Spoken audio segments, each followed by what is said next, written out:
அனைவருக்கும் திருக்குறள் வணக்கம். திருப்பூர் தமிழ் இலக்கிய பண்ணையில் ஜூலை மாத நிகழ்வு மிக சிறப்பாக நடைபெற்றது. திருப்பூர் பாண்டியன் நகர் தாய் தமிழ் பள்ளி ஆசிரியர்கள் தமிழ்த்தாய் வாழ்த்து பாடி துவக்கி வைத்தனர். செயலாளர் ரா. கார்த்திகேயன் ஐயா அவர்கள் தமது வரவேற்புரையில் உணவு உண்ணும் முறையை கருத்துள்ள மேற்கோள்கள் மூலம் எடுத்துச் சொன்னார். தலைமை உரையாற்றிய முனைவர் க. தங்கவேல் ஐயா அவர்கள் தமிழின் மேன்மை பற்றியும் இலக்கியங்களில் உள்ள தமிழ் சொற்கள் திரைப்பட பாடல்களில் பிரதிபலிப்பதையும் எடுத்து கூறினார்.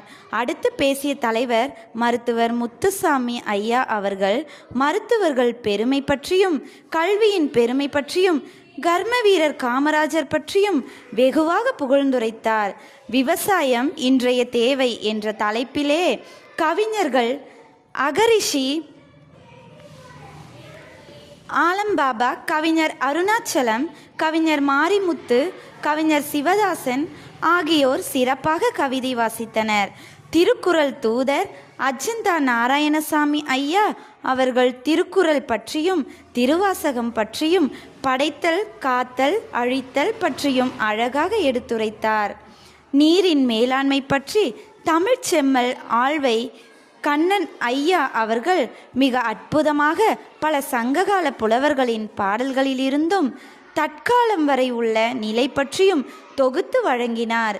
அடுத்து எழுத்தாளர் மாயாவி மனோகரின் மறந்த மருந்து நூல் வெளியீட்டு நிகழ்வில் வி.ஜி. ரவி ஐயா அவர்கள் வெளியிட அஜந்தா நாராயணசாமி ஐயா அவர்கள் பெற்று சிறப்பு செய்தார்கள். ஏற்புரை வழங்கிய நூலாசிரியர் மாயாவி மனோகர் நகைச்சுவை உணர்வு மனிதர்களுக்கு இன்றியமையாதது என்றும் தனக்கு உதவிய ரவி ஐயாவை பற்றியும் பெருமையாக எடுத்துரைத்தார். வி.ஜி. ரவி ஐயா அவர்கள் பேசுகையில் 5 நிமிடம் அவையூர் அனைவரையும் சிரிக்க வைத்து மகிழ்ந்தார். இன்றைய நூல் மதிப்புரை நிகழ்வில் மருத்துவர் ஐயாவின் எனது வாழ்க்கை பயணம் நூல் திரு மதுராந்தகன் அவர்களால் மதிப்புரை வழங்கப்பட்டது. கற்றலின் கேட்டல் நன்று என்ற பதத்தை மெய்ப்பிக்கும் வகையில் எடுத்துரைத்து சபையோர் அனைவரின் கவனத்தையும் கவர்ந்தார்.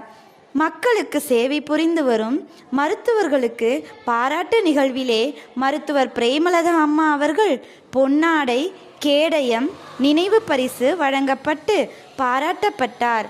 அவர் தனது ஏற்புரை வழங்கிய போது தான் ஆங்கில பள்ளியில் படித்திருந்தாலும் தமிழ் மீது கொண்ட பற்றுதான் என்னை இன்னமும் ஊக்கமாக இருக்க செய்கிறது என்று கூறினார்.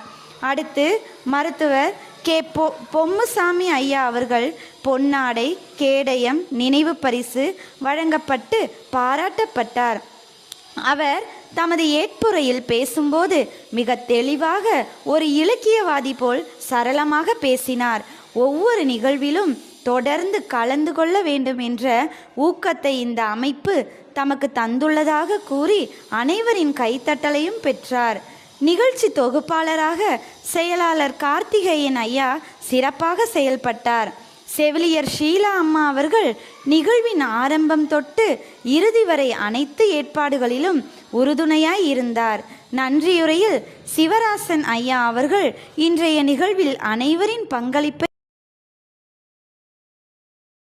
சிறப்பை சொல்லிக்கொண்டே போகலாம். நாம் இன்றைய தினம் மருத்துவ தினமாக சிறப்பு தினமாக நம்ம கொண்டாடிட்டு இருக்கிறோம். மருந்தை பற்றி திருவள்ளுவர் 2000 வருஷத்துக்கு முன்னாடியே சொல்லிட்டார்.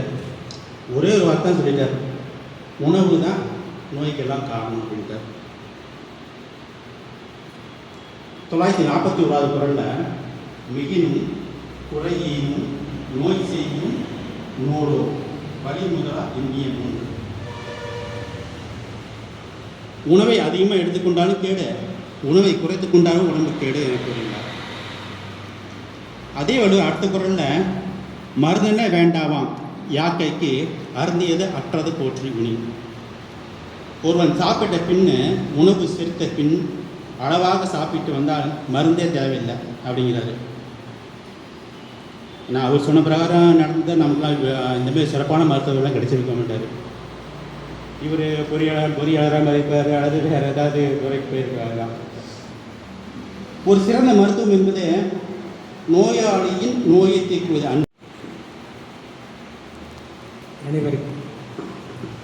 அனைவருக்கும் காலை வணக்கம். வரவேற்புரை கார்த்தியன் அவர்கள் மிக சிறப்பாக செய்தார்கள். மீண்டும் அவருடைய ஒவ்வொரு பேரையும் சொன்னால் நேரம் கடந்துவிடும். ஆகவே மேடை அமர்ந்திருக்கக்கூடிய அனைத்து பிரிவுகளுக்கும், முன்னால் அமர்ந்திருக்கக்கூடிய தமிழ் செம்மல்களுக்கும், குழந்தைகளுக்கும் அனைவருக்கும் என்னுடைய முதற்கண் வணக்கத்தை தெரிவித்துக் கொள்கின்றேன். தமிழ் இலக்கிய பண்ணையானது மிக சிறப்பாக நடந்து கொண்டிருக்கிறது. அதற்கு இந்த அமைப்புடைய தலைவர் மருத்துவர் சு முத்துசாமி அவர்கள் ஒவ்வொரு மாதமும் ஒவ்வொரு விதமான கருத்துக்களை இங்கே பதிவு வைக்கின்றார். ஆகவே தமிழ் இலக்கிய பண்ணை என்று சொல்லக்கூடிய இந்த பண்ணையானது வளர்ந்து கொண்டே இருக்கிறது. அதற்கு நீர் ஊற்றுவது போல கவிஞர் பெருமக்கள் அனைவரும் வந்திருந்து கவிதைகளை வாசித்து மிக அற்புதமாக இந்த மேடை அலங்கரித்து கொண்டிருக்கிறார்கள். தமிழிலே நாம் வந்து பேசும் பொழுது, தமிழிலே நாம் சிந்திக்கும் பொழுது, தமிழிலே நம்முடைய செய்திகளை எல்லாம் சொல்லும் பொழுது மிக சிறப்பாக இருக்கின்றது. ஆனால் என்ன, மக்களுடைய மத்தியிலே தான் இது சிறப்பாக இல்லை என்பது இங்கே கண்கூடாக நமக்கு தெரிகின்றது. எங்கு பார்த்தாலும், எந்த ஒரு சூழ்நிலை பார்த்தாலும் எழுத்துக்கள். அடுத்ததாக நமது தமிழ் இலக்கிய பண்ணையின் தலைவர், பாண்டிய நகர் தாய்த்தமிழ் பள்ளியின் தாளாளர் மருத்துவர் முத்துசாமி ஐயா அவர்களை இந்த தமிழ் இலக்கிய பண்ணை ஆரம்பித்த நோக்கு பற்றி பேச அழைக்கின்றேன்.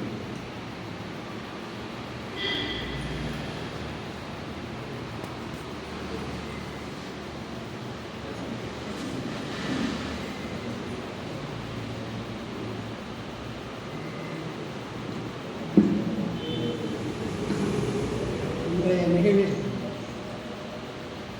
எங்களுடைய அழைப்புகளை ஏற்று இந்த அரங்கத்துக்கு வந்திருந்து எங்களையெல்லாம் கௌரவித்துள்ள அனைத்து நண்பர்களுக்கும், தோழர்களுக்கும், இலக்கியவாதிகளுக்கும், கவிஞர்களுக்கும், கொள்ளல்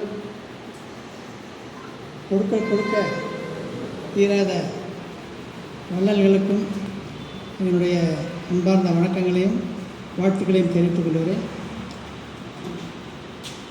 குறிப்பாக இன்று நம் அழைப்பை ஏற்று மருத்துவர் தின வாழ்த்துக்களை பெறுவதற்கு நாம் அளிக்கக்கூடிய சிறப்பு மரியாதையை ஏற்றுக்கொள்வதற்கும் நம்மிடையே வந்திருக்கக்கூடிய மருத்துவர் பிரேமநாதா கோவிந்தராஜன் அவர்களை வருகை என வரவேற்கிறேன். அவங்க பார்க்கறதுக்கு சாதாரணமாக இருப்பாங்க. அவங்க பல்துறை வல்லுநர், மருத்துவத்தில் மகப்பேறு மருத்துவர், தமிழ் பற்றாளர்.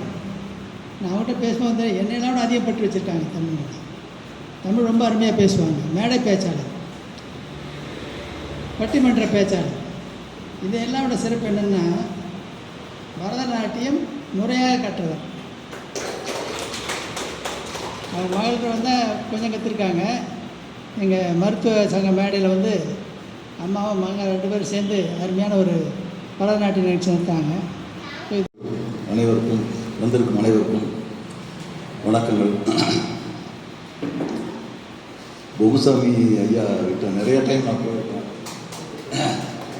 எப்போ பார்த்தாலும் ஏதாவது சளி, இப்போ 4 நாளாக சளி சரியாக பேச முடியல. இருந்தாலும் ஐயா கிட்ட போனால் நல்லா இருக்கும். நான் 3 நாளில் நல்லா இருக்கும், அதிகபட்சம் 4 நாள்.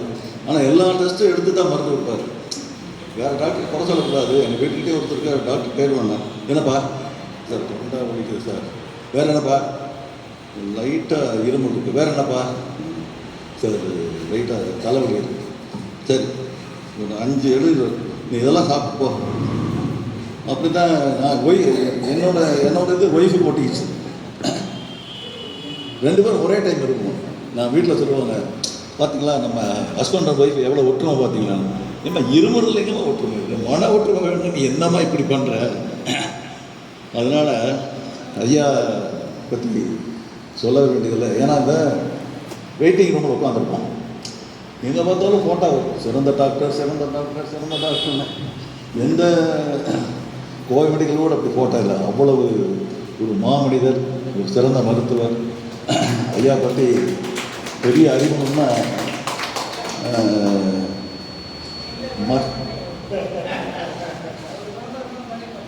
அது தெரியும். அதனால நம்மளை மாதிரி ஒருத்தர் வேணும் இல்லை. நாம் ஒரு பேச்சாளர் கவர்னர் காலையில் கூட முறையில் ஒரு புத்தகம் இல்லையா, அவர் கேட்டார், சாருக்கு கேட்டார், சாருக்கு எல்லாம் தெரியும், நீங்கள் ஜென்ரல் மருத்துவர் இதை கொஞ்சம் தெரிஞ்சுக்கன்னு அவருக்கு கொடுத்தாங்க. இந்த இயற்கையின் படைப்பு எப்படின்னா, படைத்தல், காத்தல், அழித்தல் இறைவனுடைய. யமனோடு போராடும் சக்தி மருத்துவர்களுக்கு மட்டும்தான் உண்டு. ஜனனம் மரணம் விதியால் தீர்மானிக்கப்பட்டாலும் பல சமயங்களில் இவர்களுடைய மதியாலும் தீர்மானிக்கப்படுகிறது. இவர்கள் மனித உருவில் வந்த இறைவன் இல்லை என்றால் வெள்ளையாட எதற்கும்? அத்தியாவசியமானது உணவு, உடை, உறைவிடம் மட்டுமல்ல, மருத்துவம் கூட தான். இவர்கள் இல்லை என்றால் கிழிந்த வயிற்றை தேய்ப்பது யார்? உடைந்த எலும்பை ஒட்ட வைப்பது எவர்? குறுக்கே திரும்பிய குழந்தையை எடுப்பது எங்கே? மரணத்தின் வாயில் சிக்கியவர்களை மீட்பது எப்படி? அவர்கள் காய்ச்சலின் சூட்டிலே சுடுகாடு சாம்பலாய் போகுமே. தலைவலி, வயிற்று வலி வந்தாலே காணக்காட்டிற்கு வழி அனுப்பி வைத்திருக்குமே. கசப்பான மருந்து மாத்திரையையும் இனிப்பான வார்த்தைகளில் கலந்து கொடுத்தே சாப்பிட வைத்திடுவார்கள். தன் கை உடைந்து படுக்கையில் கிடந்தாலும் தன்னம்பையை கொடுத்து எழ வைத்து விடுவார்கள். கத்தினாலும் கடமை தவறாத கதிரவன் கூட, கத்தினாலும் கடமை தவறாத கதிரவன் கூட வேலை நேரம் தவிர வெளியே வரமாட்டான். ஆனால் இவர்களோ அவசரம் என்றால் அழைத்தால் அர்த்தராத்திரியிலும் வருவார்கள். கொட்டும் இரத்தத்தை கைகால் நடுங்காமல் பஞ்சில் துடைத்து பெஞ்சில் வைக்க நெஞ்சில் துணை உண்டோ இங்கு எவருக்காவது? இமயத்தின் கணத்தை விட மரணத்தின் போது இதயத்தில் விழும் கடைசி சொட்டு கண்ணீர் கணத்தை சுமந்து கொண்டு வாடும் இவர்களின் வலிமையை என்ன சொல்லி போற்றுவது? என்ன கொடுத்து பாராட்டுவது? இவர்கள் தெய்வத்தை விட ஒரு படி மேலானவர்களோ என்று என்ன தோன்றுகிறது. ஆம், தெய்வங்கள் கூட ஆக்கல் கழித்தல் இரண்டையுமே செய்கிறது. இவர்கள் ஆக்கல் மட்டும்தான் செய்கிறார்கள். கடவுளான இவர்கள் காலில் விழுந்து வணங்காமல் போனாலும் கையெடுத்து வணங்குவோம். இவர்கள் வரு அறிவுரைக்கு இணங்குவோம். நன்றி.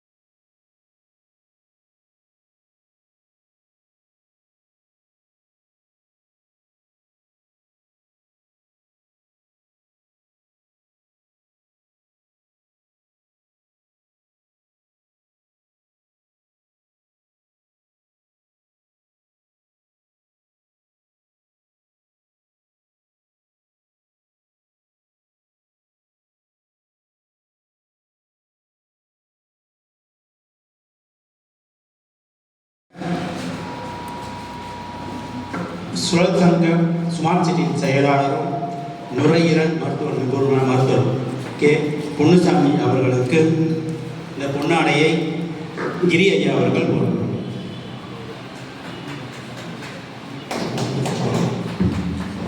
நினைவு பரிசனை தகவல் ஐயார்கள் கொடுப்பார்கள்.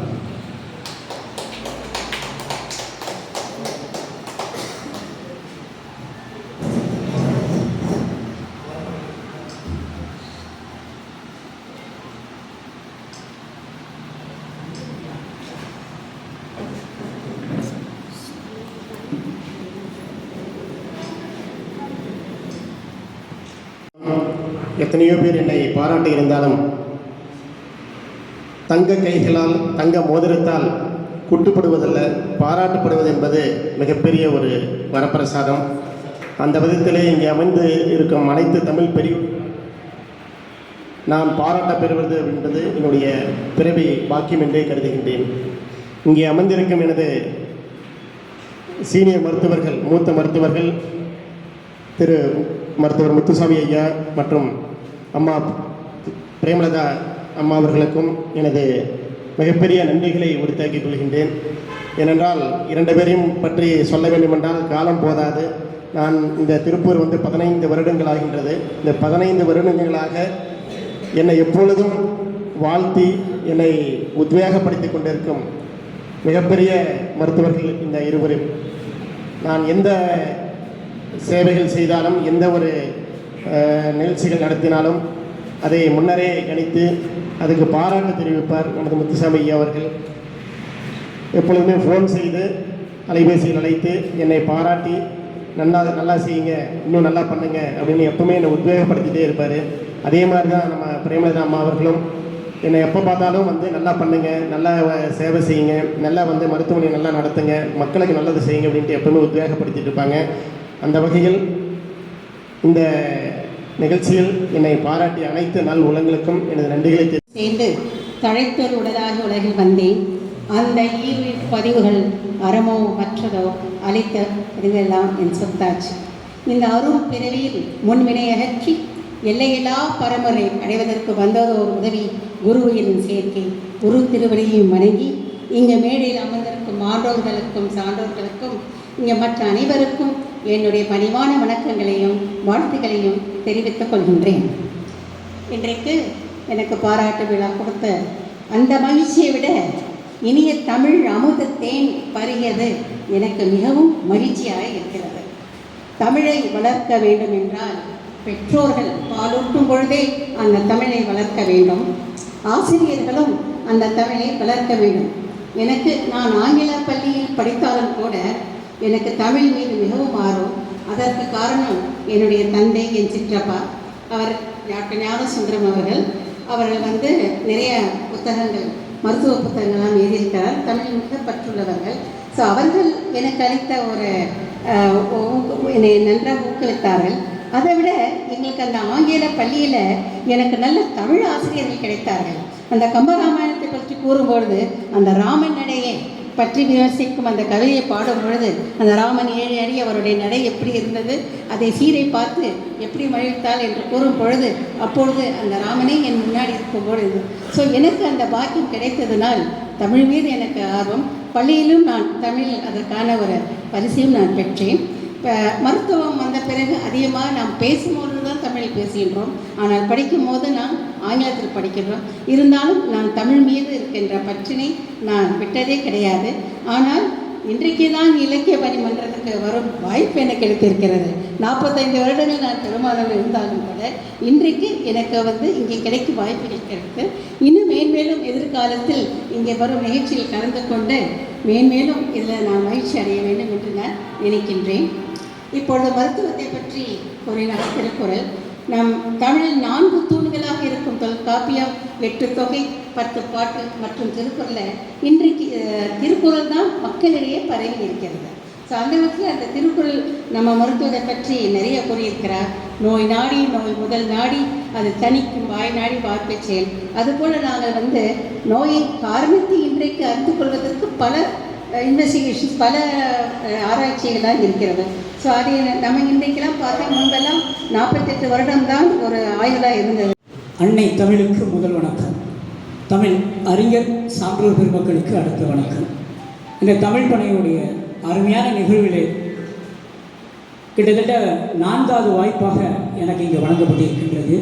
மிக்க மகிழ்ச்சி. சென்ற விழாவில் திருக்குறள் பேசிய குழந்தைகளுக்கெல்லாம் சான்றிதழ் வழங்க வேண்டும் அப்படின்னு ஒரு கோரிக்கையை வச்சேன். அடுத்த விழாவில் அதை உடனே நிறைவேற்றம் செஞ்சாங்க. அதை நான் செய்தித்தாள் மூலம் அறிந்தேன். அப்படி அவருடைய தமிழ் பண்ணை, இலக்கிய பண்ணைக்கு என்னுடைய வாழ்த்துக்களை தெரிவித்துக் கொள்கிறேன். அந்த வகையில் அருமையான ஒரு தலைப்பு ஐயாவை தொலைபேசியில் அழைச்சாங்க. உடனே சரின்ட்டு மறுநாள் தான் இந்த தலைப்பு அனுப்பினேன். இலக்கியத்தில் நீர் மேலாண்மை. ஒரு சின்ன விளக்கம். இலக்கியம்னா என்ன? இலக்கு கூட்டல் இயம் இலக்கியம். வாழ்க்கையினுடைய குறிக்கோளை எடுத்து இயம்போது இலக்கியம். நீர், நீரின்றி உலகில்லை. நீர் அத்தியாவசிய பொருள், மனிதன் உயிர் வாழ முக்கியமான பொருள். சார் மேலாண்மை அப்படின்னா என்ன? மேம்படுத்துதல் அர்த்தம். எப்படி சார் மேம்படுத்தலாம் அப்படிங்கிறதா இலக்கியத்தில் அன்னைக்கே சொல்லிட்டு போயிருக்கிறாங்க. இப்போ சிலப்பதிகாரத்தை எழுதியவர் இளங்கோவடிகள் நமக்கெல்லாம் தெரியும். அவர் இலக்கியத்தை எழுதும்போது வாழ்த்து பாடல்ல முதல்ல வணங்கினது யாரை தெரியுமா? மாமலை போற்றுதும் மாமலை போற்றுதும் அப்படிதான் சொல்லி தொடங்கினார். மழையை வணங்குவோம் மழையை வணங்குவோம் சொல்லி காப்பியம் படைச்சார். அதனால தான் இன்னைக்கும் முதல் காப்பியமாக, முத்தமிழ் காப்பியமாக, நாடக காப்பியமாக இன்னைக்கு விளங்குகிறது. அப்போ யாரெல்லாம் இந்த நீரினை வழிபட்டு தொடங்குகிறார்களோ இலக்கியம் கூட இன்னைக்கு வாழ்ந்து கொண்டு இருக்கும் என்பதுதான் நமக்கு இளங்கோவடிகள் சொல்லி தந்த ஒரு மந்திரம். இப்போ நீர் மேலாண்மை அப்படின்னா வெறும் கற்பனை மட்டுமல்ல. கழுவு தண்ணி வேணும். அந்த நீர் மேலாண்மை பற்றி, இலக்கியத்தில் நீர் மேலாண்மை பற்றி அருமையாக பேசிய ஆழ்வைக்கண்ணன் ஐயா அவர்களுக்கு நன்றி. மேலும் ஆழ்வைக்கண்ணன் ஐயாவுக்கு ஒரு வேண்டுகோள், மாதம் ஏதோ ஒரு இலக்கிய தலைப்பு முன்னாடியே கொடுத்துட்றேன் ஐயா, வந்து இங்கே கூடிய நன்றி ஐயா. அடுத்ததாக நூல் வெளியீடு. மறந்த மருந்து நூலாசிரியர் மாயாவி மனோகர் அவர்கள், வெளியிடுபவர் ரவிச்சந்திரன் ஐயா அவர்கள், பெற்றுக்கொள்கிற அஜந்த நாராயணன்.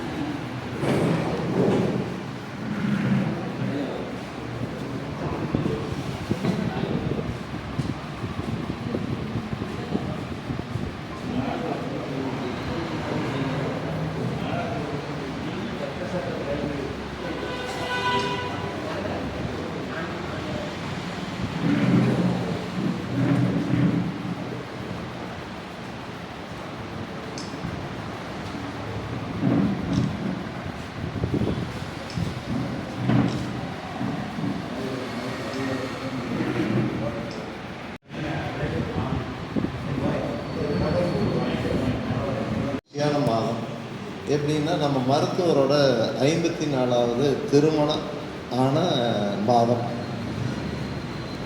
இந்த 12ஆம் தேதி அவரோட திருமண நாள் விழா வந்து வீட்டில் சீரும் சிறப்புமாக நடந்துச்சு. நீங்கள் எல்லாம் கொண்டாடணுங்கிறதுக்காக நான் அந்த கடைக்கு போய் அதே கடையில் அதே ஸ்வீட்டு அதே மிக்சர் வாங்கிட்டு வந்தேன். வாங்க அதையே தர்றேன்னா அப்புறம் போனோம்னா ஃப்ரெஷ்ஷாக இருக்கணும்னா அப்புறம் வாங்கினதுக்கப்புறம் ஃப்ரெஷ்ஷாக தெரியும். நாங்கள் எப்போ போட்டாலும் ஃப்ரெஷ்ஷாக தான் இருக்குது, நீங்கள் 12 நாள் லேட்டுன்னா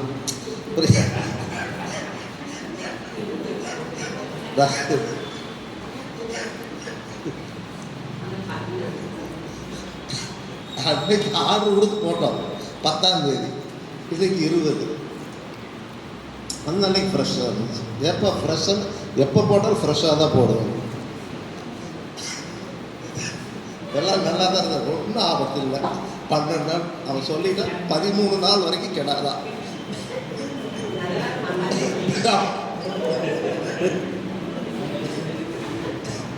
நாளைக்கு சாப்பிடக்கூடாது. அது மாதிரி வந்து டாக்டருக்கு எல்லாரும் வந்து மனநாள் வாழ்த்துக்கு ஒரு கை தட்டி இருங்க. அதுக்கு அடுத்தது இந்த புஸ்தகத்தை வந்து நம்ம ஆயிலே வந்து இதுதான் புஸ்தகத்தை முழுசாக நான் படித்தேன். இந்த தென்னாலிராமன் வீட்டுக்கு திருடனுங்க 4 பேர் வந்துடுவாங்க. இது தென்னாலிராமனுக்கு தெரிஞ்சிடும். இப்போ உடனே வந்து இது எப்படி காப்பாற்றுறோங்க அவன் கேட்குற மாதிரி, ஏய் ஜாக்கிரதை, திருடன் வந்தால் வந்துடுவான், நம்ம சொத்தை பூரா எடுத்து கிணத்துக்குள்ளே போட்டு வச்சுருக்கிறது யாருக்கு தெரியக்கூடாது, திருடனுக்கு தெரிகிற மாதிரி சொல்லிடுவான். உடனே அவன் போய் தண்ணி பூரா காலி பண்ணுவாங்க. இவங்க தென்னாலிராமன் அவன் பொண்டாட்டியெல்லாம் தோட்டத்துக்கு வெட்டி விட்டுட்டு இருப்பாங்க. அது மாதிரி இந்த கதை புக்கை கொடுக்கும்போது உங்களை பற்றி ஒரு 4 நல்ல வார்த்தை இருக்குது, கடைசி வரைக்கும்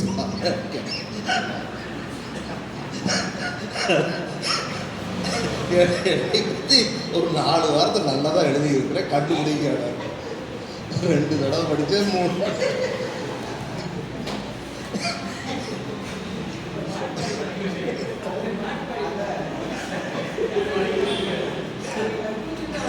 அது பொய்யுங்க. அது வந்து ஆக்சுவலாக வந்து பாரதியார்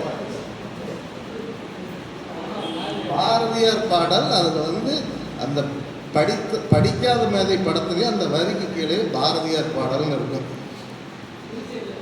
இவர் மாதிரி இப்படி சொன்னதுனால வந்து சிலோன் ரேடியோவில் வந்து உன் கண்ணில் நீர் வழிந்தால் பாடல் வந்து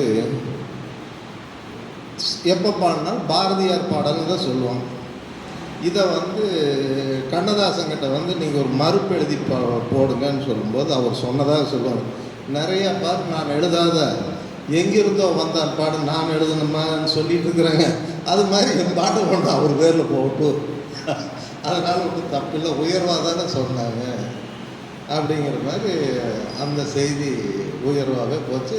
அதே மாதிரி கண்ணதாசன் இவர் மாற்றி சொன்னால் கூட அது அவரே டேலி ஆகிடுச்சு. அதுக்கடுத்தது வந்து புறநானூரை பற்றி அவர் ரொம்ப நல்லா பேசினார். நான் சொன்ன புறம் 4000 பேசுகிறேன், என்னை பற்றி யாரும் பேச மாட்டேங்க. நான் 4000 தெரியும் புறம் பேசுறதுக்கு, நம்மளுக்கு ஒன்று இவ்வளவு பேர் இப்போ நம்ம இவருக்கு வர்ற மாதிரி வரமாட்டேங்குது. சொல்லிவிட்டு அவர்கிட்ட அப்போவே சொன்னேன், 4000 புறம் பேசுகிற என்னென்ன இன்னைக்கு கண்டுக்க மாட்டேங்கிற, நீங்கள் 400 தான் புறநானூறு தான் பேசுகிறாரு.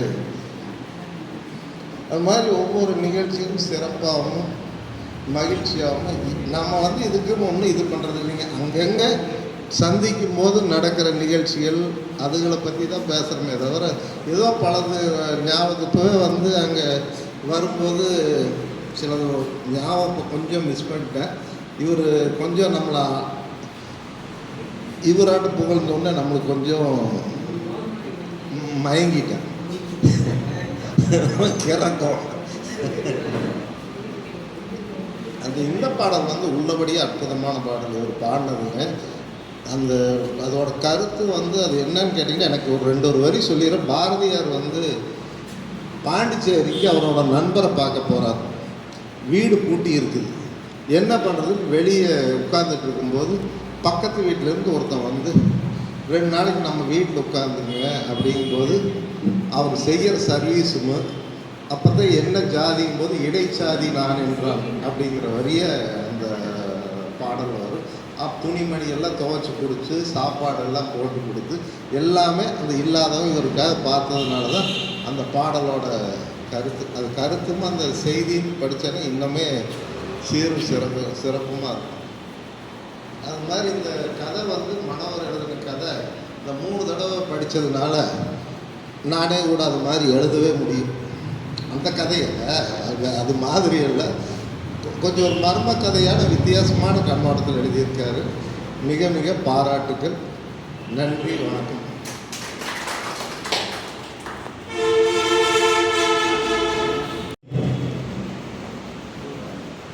எனது வாழ்க்கை பயணம் மருத்துவர்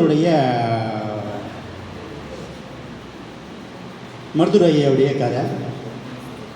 அந்த மதிப்புரை வழங்கி வருகின்ற மதுராந்தகன்.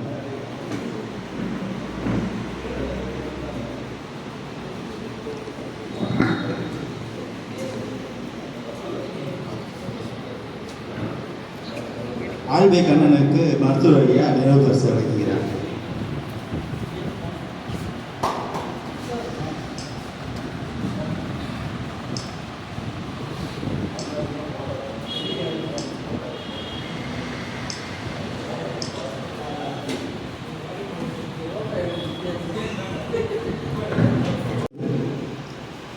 அன்பு உள்ளங்களுக்கு என்னோட பணிவான வணக்கங்கள். அறிவும் ஆற்றலும் நிறைந்த பெரியோர்கள் முன்னிலையில் நான் கற்றது கைமண் அளவு கல்லாதது உலகளவு என்ற எண்ணத்தோடு நான் படித்த ஒரு கிராமத்து திருவடியின் என்ற வாழ்க்கை முறையை உங்கள் முன் சிறிது ஒப்படைக்கலாம் என்றிருக்கிறேன். தமிழ்நாட்டிலே நாமக்கல் மாவட்டத்தில் திருச்செங்கோடு என்ற ஊருக்கு அருகில் ஒரு கிராமம். அந்த கிராமத்தில் சுப்பனகவுண்டர் நல்லம்மாள் என்ற கணவன் மனைவி இருவரும் கடுமையான உழைப்பாளி. அந்த அம்மாவினுடைய 5 ஏக்கர் நிலத்தை மானாவாரி நிலம், அதிலே அந்த மானாவாரி பயிர்களை இட்டு மிக கடுமையாக உழைத்து கொண்டிருக்கிறார் சுப்பனகவுண்டர் அவர்கள். அவருக்கு 2 கவலை. ஒன்று, தனக்கு தோட்டமில்லை இல்லை என்பது ஒரு கவலை. அடுத்து, வாரிசுக்கு ஒரு பையன் இல்லையே என்ற கவலை. 2 பெண் குழந்தைகள் இருக்கிறார்கள். விவசாயம் நடந்து கொண்டிருக்கிறது, வாழ்க்கை ஓடிக்கொண்டிருக்கிறது. அவர் குலதெய்வம் கோயிலுக்கு சென்று வேண்டிக் கொள்கிறார். பிறகு 3வது முறையாக அந்த அம்மா கருவுறுகிறார். கருவுற்று 1941ஆம் வருடம் விசு வருடத்தில் கார்த்திகை மாதத்தில் செவ்வாய்க்கிழமை 17ஆம் தேதி கார்த்திகை நட்சத்திரத்தில் ஒரு ஆண் மகவை பெற்றெடுக்கிறார் இந்த அம்மா. இந்த குழந்தை பேரை பற்றி எழுதியிருக்கக்கூடிய விஷயத்தை நான் பிறகு சொல்லுகிறேன். அந்த பையன் எல்லோராலும் செல்வாக்காக, எல்லோரும் உப்பனனுக்கு ஒரு வாரிசு வந்தாச்சு என்று உறவினர்கள் எல்லாமே பாராட்டுகிறார்கள். மெல்ல வளர்ந்து கொண்டிருக்கிறான் பையன். 4 வயது ஆனவுடனே முடியெடுப்பதற்காக தாய் மாமன்கள், உறவினர்கள் எல்லோரும் கூடுகிறார்கள்.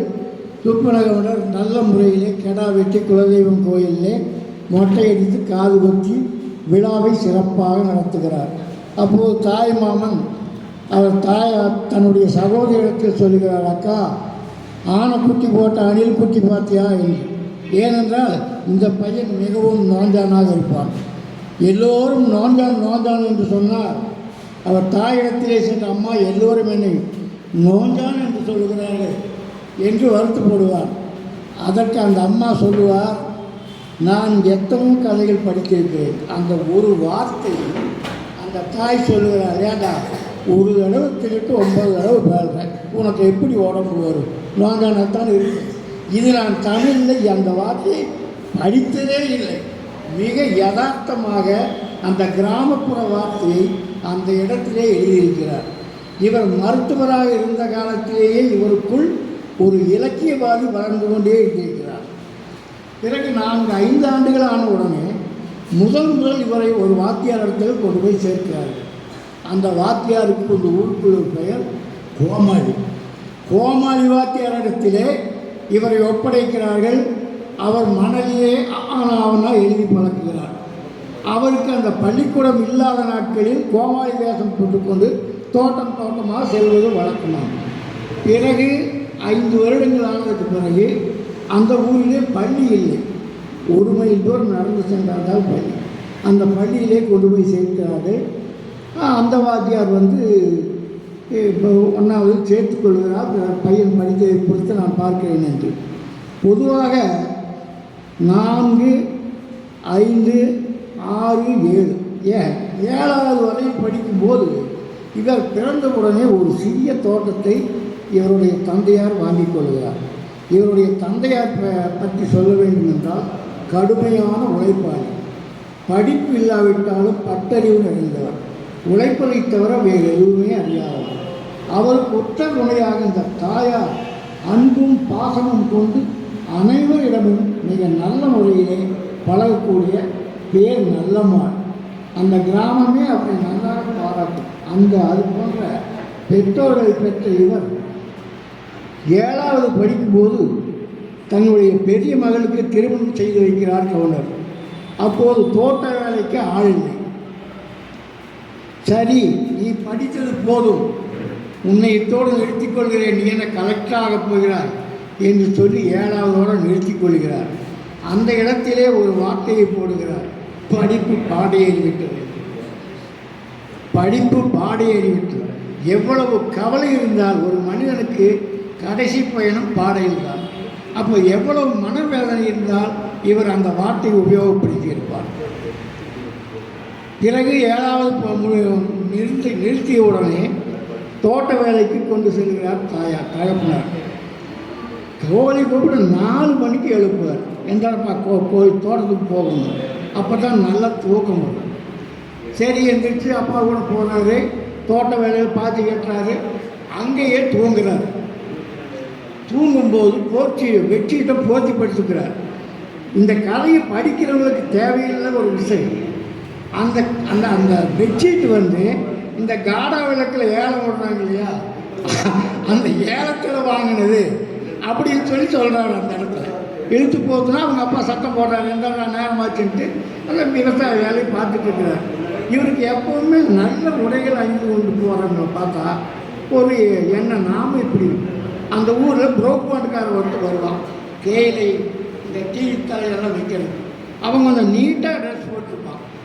அதை பார்த்த உடனே இவருக்கு அதோட நாமளும் இப்படி ட்ரெஸ் போடணும் அப்படின்னு நினைப்பார். அந்த மாதிரி யார் நல்ல உடைகள் அணிந்தாலும் இவருக்கு அப்படி ஒரு ஆசை. ஆனால் குடும்ப சூழல் என்னென்னா பண்டிகை காலத்துக்கு மட்டும்தான் அரிசி சோறு, இட்லி, தோசை இது கிடைக்கும்.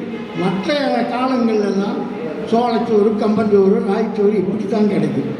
அதையெல்லாம் ஒரு அவ்வளோ அழகாக எழுதிட்டு அப்புறம் அங்கே இருக்கிற லட்சுமண பாத்தியார்னு ஒருத்தர் வந்து சொல்லுவார், கவுண்டரே படிக்கிற பையனை நிறுத்திட்டீங்களே, நல்லா படிச்சுட்டு இருந்தானே அப்படின்னு. அப்புறம் அவருக்கு ஒரு சரி நம்ம பையனை வந்து பள்ளியில் சேர்த்தலாம்னு மறுபடியும் 7வது கொண்டு போய் சேர்த்துறாங்க.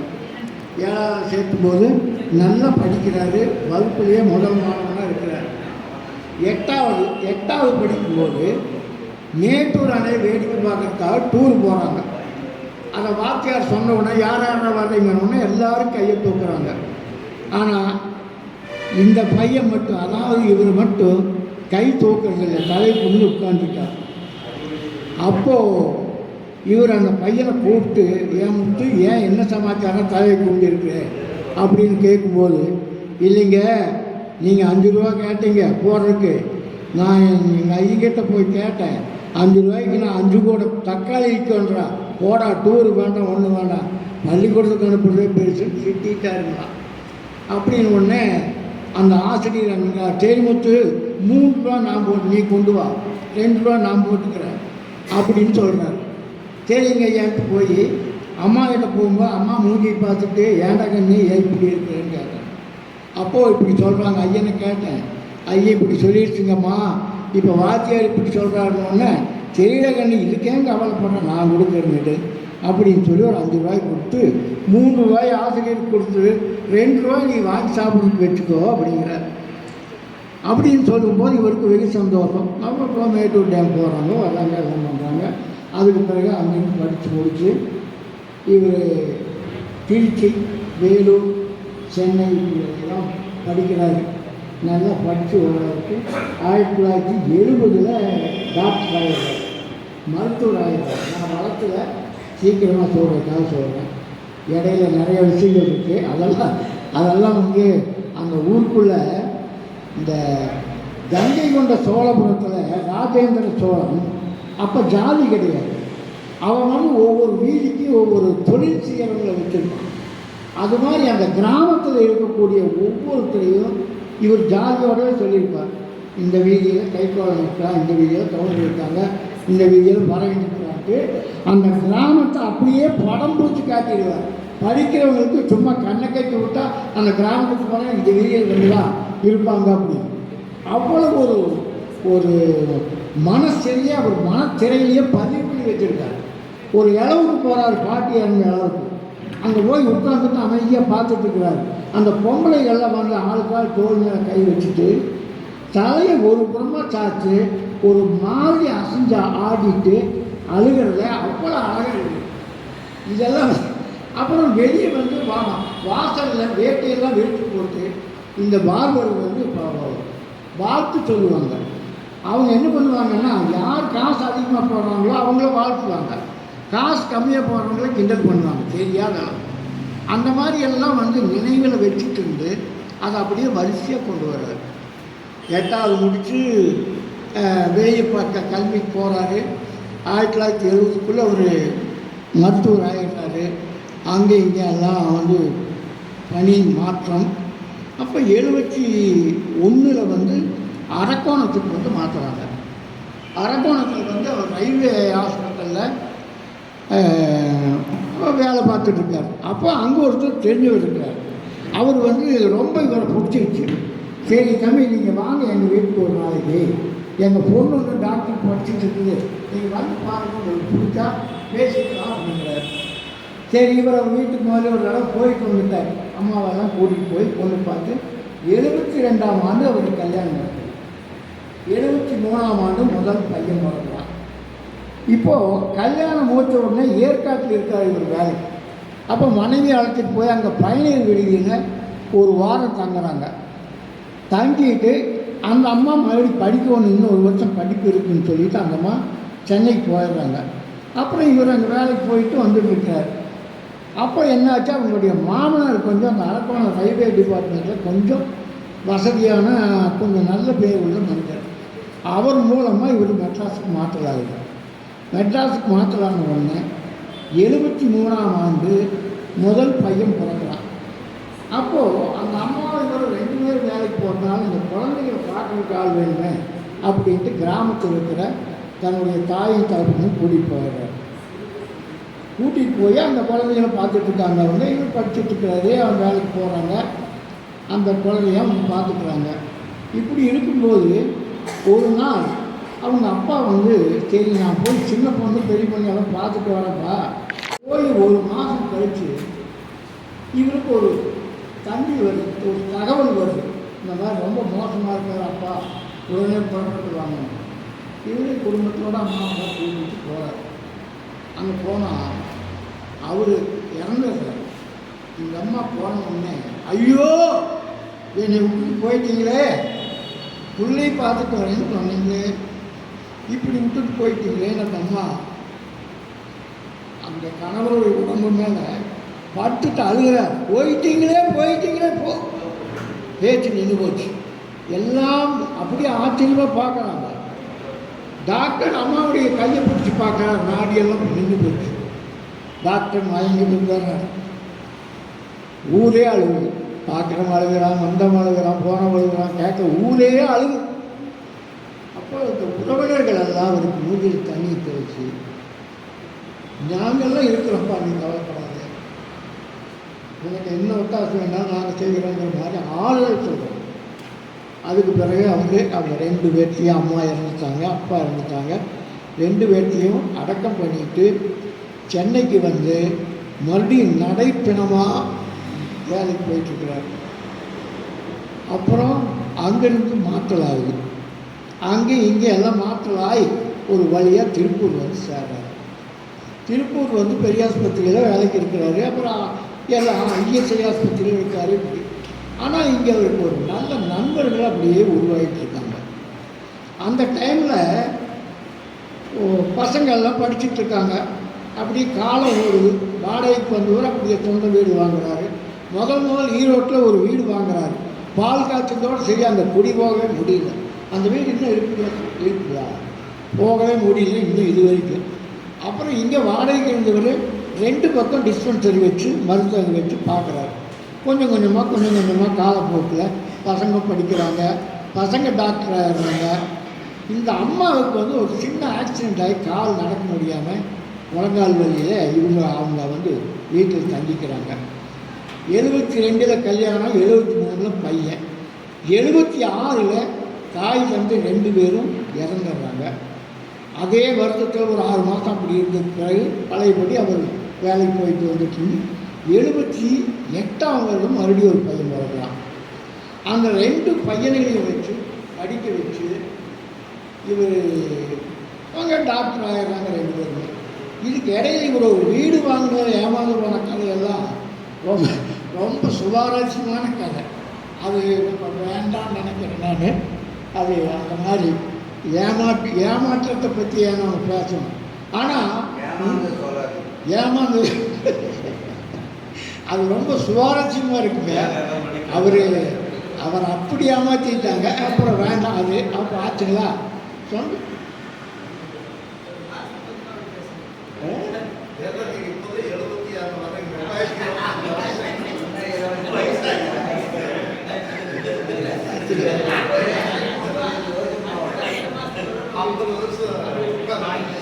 ஆச்சுங்களா.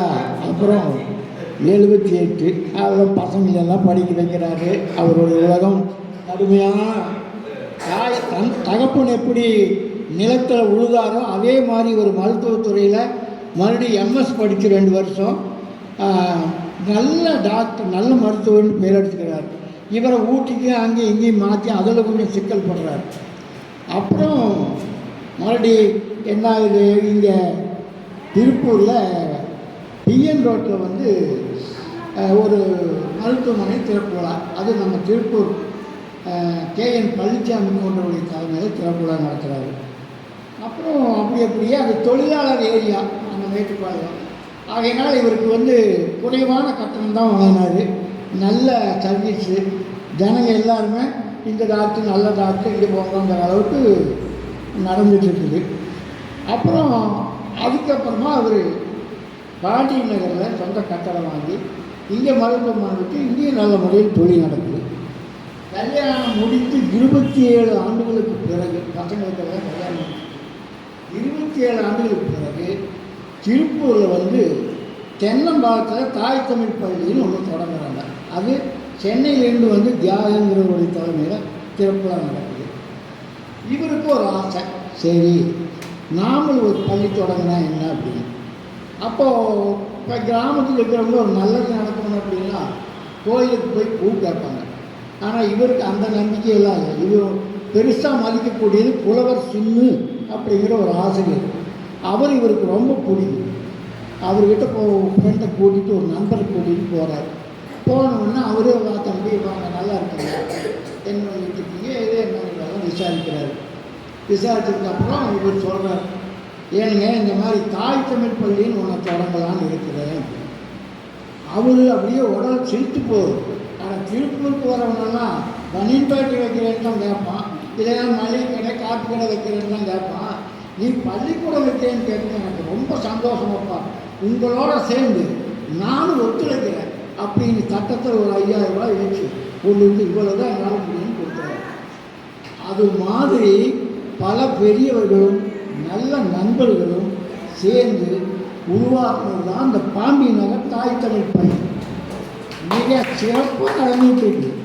இப்போ ஒரு நல்ல மேலாளரான மிக சிறப்பாக நடந்துகிட்டு இருக்கு. 25வது ஆண்டு வெள்ளி விழா கொண்டாட போகிறாங்க. அது எப்போ தெரியல ஆகிங்களா.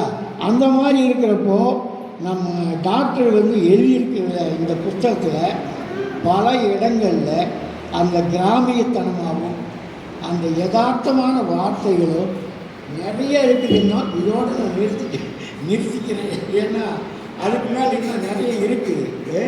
அவருடைய வாழ்க்கை வரலாறே ரொம்ப சிறப்பாக திருப்பூருக்குள் இருக்கிற அத்தனை பெரிய மனுஷங்களோடையும் நல்ல நட்பு வச்சிருக்கிறாரு. யாரையும் மோசம்னு ஒரு வார்த்தை எழுதலை. எல்லா ஆசிரியர்களையும் ஞாபகம் வச்சுருக்காரு. உறவினர்கள் எல்லாம் ஒவ்வொருத்தரையும் மாமன் பையன், அத்தை பையன், பெரியப்ப மகன், சித்தப்பா எல்லாருடைய பேர், அவங்க குணம் அதிசயங்கள் எல்லாத்தையும் அவ்வளோ ஒரு அழகாக எழுதியிருப்பார். ஒவ்வொருத்தரும் உண்மையிலே படித்தாவே இவருக்கு இவ்வளவு பெரிய ஒரு இதாக அப்படிங்கிற அளவுக்கு எழுதி வச்சிருக்கிறார். இந்த புத்தகம் வந்து 10 ஆண்டுகள் ஆச்சு. இதை விமர்சனம் பண்ணணும்னு எனக்கு வெகு நாளாக ஆசை, அதுக்கு நேரமே கிடைக்கல.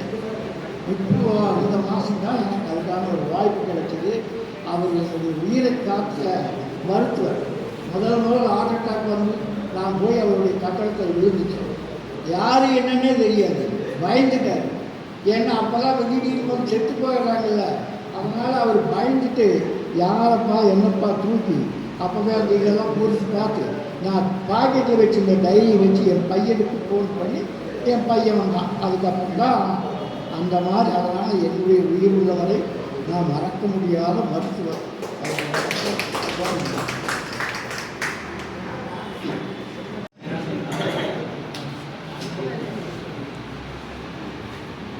நண்பர் மாரிமுத்து அவர்களுக்கு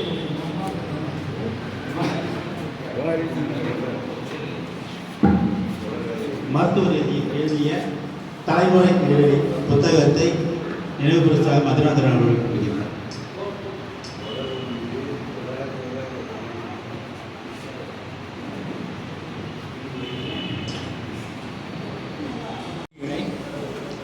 இன்னைக்கு குறைஞ்ச அளவில் ஆட்கள் இருந்தாலும் நிறைவான நிகழ்ச்சியாக இது அமைந்தது.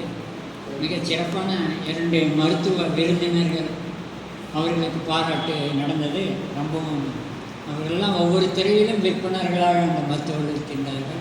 அந்த மாதிரியான ஆட்களை கூட்டி வந்து நாம் பெருமைப்படுத்துவது நமக்கும் பெருமையாக இருக்கிறது என்று கூறிக்கொண்டு இந்த நிகழ்வுக்கு தலைமை தாங்கி கொடுத்த, அதாவது மாதம் ஒரு கூட்ட தலைவர் என்கின்ற அளவில் இந்த முதல் மாதம் நமது முனைவர் தங்கவேல் ஐயா அவர்கள் தலைமையிலே நமது இலக்கிய மன்ற நிரந்தர தலைவர் மருத்துவர் சு முத்துசாமி அவர்கள் முன்னிலையிலும் இந்த நிகழ்ச்சியானது நடந்தேறி இருக்கின்றது. இந்த நிகழ்விலே இந்த தமிழ் பண்ணையால் பாராட்டப்பட்ட மருத்துவர் பிரேமலதா, மருத்துவர் கே பொம்முசாமி அவர்களின் சிறப்பான ஒரு நன்றியை தெரிவித்துக் கொண்டு கவியரங்கத்திலே கவிதை பாடிய அகரசி ஆலம் பாபா, அருணாசலம், சிவதாசன், மாரிமுத்து இவர்களுக்காக அந்த நன்றியை தெரிவித்துக் கொண்டு ஆழ்விக்கண்ணன் அவர்கள் மிகச்சிறப்பான ஒரு சொற்பொழிவை இலக்கியத்திலே நீர் மேலாண்மை என்கின்ற தலைப்பில் நல்லதொரு சொற்பொழிவு தந்தார்கள். அதே போல் நமது டாக்டர் மருத்துவர் ஐயா அவர்களின் எனது வாழ்க்கை பயணத்தை அந்த நூலை மிகச்சிறப்பாக விமர்சித்த எனது நண்பர் மதுராந்தகன் அவர்களுக்கும் இந்த கூட்டத்தின் வாயிலாக நன்றியை தெரிவித்துக் கொண்டு நமது ரவிச்சந்திரன் அவர்கள் சிரிக்க சிரிக்க நமக்கு ஒரு சிறப்பான உரையை தந்தார்கள். அவருக்கு ரவிச்சந்திரன் அவர்களுக்கு ஒரு வேண்டுகோள், தென்கட்சி சாமிநாதன் ரேடியோவிலையும் டிவியிலெல்லாம் நகைச்சுவை சொல்லுவார், ஆனால் அவர் சிரிக்க மாட்டார். அது ஒரு பாணி. அதனால் ரவிச்சந்திரன் ஐயா அவர் சிரிக்காமல் அந்த இதை சொன்னால் இன்னும் கூட ஒரு இதாக இருக்கா, நம்மளை கூட அவரே சிரிச்சுறார், அவருக்கே சிரிப்பாக போயிடும்.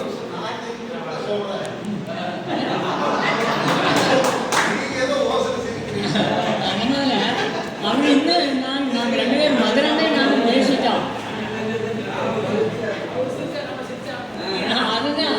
அதனால் எனக்கு என்னென்னா அந்த தென்கட்சி சாமிநாதன் இதுதான் அப்படி அவ்வளோ நிகழ்ச்சியாக இருக்கும், ஆனால் சிரிக்கவே மாட்டார். அது ரொம்ப நல்லது. அந்த மாதிரி இன்னொரு கூட்டத்தில் அப்படி பேசி பாருங்க, நாங்கள் சிரிக்கிறோமோ இல்லை.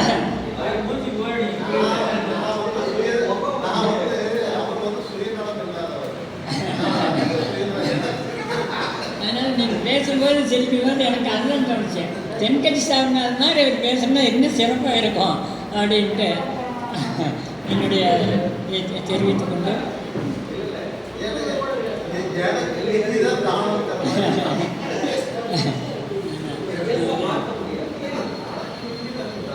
நிகழ்ச்சியில் ஒரு வரவேற்பு வழங்கியதோடு நல்லதொரு தொகுப்படியும் தந்த நமது செயலாளர் கார்த்திகேயன் அவர்களுக்கும், மாதம் ஒரு நூலை எழுதுகின்றார் நமது மாயாவி மனோகன் அவர்கள். அவருக்கு தனியாக ஒரு சிறப்பாக சொல்லணும். ஏன்னா இது நூல் வெளியீடு, எல்லாரும் நூல் வெளியிடலான்னு இந்த அரங்கத்தனம் சொல்லும்போது யாரும் இல்லைனாலும் அவருடைய ஒரு நூல் ஒவ்வொரு மாதமும் வெளியிட்டார். நல்ல திறமையானவர் நமக்கு கிடைச்சிருக்கின்றார் என்று மாயா மன்னவன் வாழ்த்தி இந்த நிகழ்வுக்கு வந்திருந்து சிறப்பாக நடத்தி கொடுத்தமைக்கு அனைத்து நல்ல உள்ளங்களுக்கும், வரியிருந்த விருந்தினருக்கும், தலைமையேற்ற முன்னிலையேற்ற அவர்களுக்கும் எனது நெஞ்சார்ந்த நன்றியை தெரிவித்துக் கொண்டு ஒரு 2 செய்தி. நேற்று சுந்தர வடிவேலை சொன்னார்கள். அந்த சுந்தர வடிவேல் அந்த இப்போ யார் கல்வி இலாக்காவில் இருக்காங்கன்னு யாருக்கும் தெரியாது.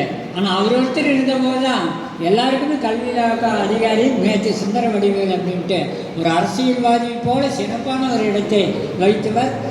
அவருக்கு நம்ம திருப்பூருங்க செய்தி என்னென்னா, திருப்பூரில் சேலம் வரதராஜன் நாயுடு அவர்கள் கொஞ்ச காலம் சுதந்திர போராட்டவர் இங்கே இருந்தார். அவர் தமிழ்நாடுங்கிற பத்திரிகை நடத்தினார். அந்த தமிழ்நாடுங்கிற பத்திரிக்கையில் நேற்று சுந்தர வடிவேலு அந்த அதிகாரியை வர்றதுக்கு முதல்ல மொழிபெயர்ப்பாளராக அந்த தமிழ்நாடு பத்திரிகையில் இருந்தார். அந்த மாதிரியான ஒரு மிக திறமையான ஒரு கல்வி அதிகாரி நேற்று சுந்தர வடிவேலு என்று கூறிக்கொண்டு, நீர் மேலாண்மை பற்றி ஒரு செய்தி. அணைக்கட்டால் இருக்கும், அணையில் தண்ணி தேக்கி வைக்கிறதுக்கு அடப்பு ஒரு வெளி நீர், அதை அணைக்கட்டி வைக்கிறது மடைன்னு சொல்லுவாங்க. இப்போ நாம் மடையன்னு சொல்கிறோம், அவன் மடத்தனமாக இருக்கிறான், சரியான மடையனாக இருக்காருங்க. அது நல்ல வார்த்தை. இந்த மடையன்னா அறிவில்லாதவங்கன்னு அர்த்தம். தெரிஞ்சும் கூட அவங்க தெரியாமல் இருக்கிறது, அறிவில்லாதவங்களுக்கு மடையன். ஆனால் அந்த மடையன் வந்து அந்த ஒவ்வொரு ஊர்லேயும் அணைக்கட்டு இருந்ததுன்னா அந்த தண்ணி நிறைஞ்சிருச்சு அப்படின்னா தண்ணியை ரிலீஸ் பண்ணுறது வெளியே நிலங்களுக்கு பாய்ச்சலுக்கு அந்த மடைங்கிற அந்த கல் உள்ள பூமிக்கு அந்த அணைக்கு உள்ளே இருக்கும், அதில் அடைப்பு இருக்குது. அந்த கல்லை நீரில் மூழ்கி போய் அந்த மடைக்கல்லை திறந்து விடணும். அந்த திறந்து விட உத்தியோகத்தில் இருக்கிறவங்களுக்கு தான் மடையன்னு பேர். அதனால் அது மோசமான பேர் இல்லை. ஏன் மடையன்னு அவருக்கு வந்ததுன்னா அந்த மடை திறக்கிறவ சில நேரங்களில் அந்த தண்ணி அவரை அடிச்சுட்டு போயிடும், உயிருக்கே ஆபத்தாக போயிடும். தெரிஞ்சு போய் அந்த ஆபத்தான வேலையில் இருக்காங்க. அப்படிங்கிறதுனால தான் மடையன் அப்படின்னு அவங்களுக்கு பேர் வந்தது. அதனால் மடையன்கிறது ரொம்ப மோசமானதல்ல. தெரிஞ்சே நான் ஊருக்காக அவங்க தன்னுடைய உயிர் தியாகம் பண்ணுறவங்களுக்கு தான் மடையன் அந்த காலத்தில் பேர் இருந்திருக்குன்னு சொல்லிட்டு இந்த மாதிரியான நிகழ்வுக்கு வந்திருந்து சிறப்பித்த அனைவருக்கும் நன்றி கூறிக்கொண்டு எனது நன்றியுரை முடித்துக்கொண்டு விடைபெறுகிறேன். நன்றி, வணக்கம்.